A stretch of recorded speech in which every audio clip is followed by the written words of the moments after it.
Hey guys, good morning. সবাইকে নিয়ে আসলাম নতুন একটা ভয়েস নিয়ে, কারণ আমি আজকে 2 দিন ধরে ভিডিও বানাতে পারছি না। তো গাইস, ভিডিও কেন বানাতে পারছি না তার কারণটা বলবো। কারণ আমার যে সোনা হিয়ার শরীর খুবই খারাপ। তো আমি দেখতে পেলাম দুটো পাখি। তো দেখো, একটা পাখি উড়ে গেছে আর একটা বসে আছে কারেন্টের তারে।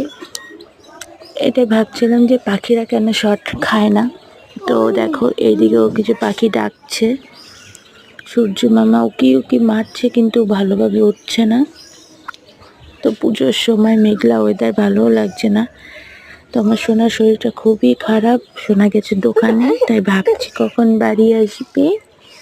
তো গাইস, যারা আমাকে ভালোবাসে, আমার পাশে থাকো, ওইভাবে সাপোর্ট করো, ঠিক আছে? একটু ভালোবেসো, চ্যানেলটাকে সাবস্ক্রাইব করে দিও, লাইক করো, কমেন্ট করো। আর ভালো লাগলে চ্যানেলটাকে অবশ্যই সাবস্ক্রাইব করে দিও। বাই।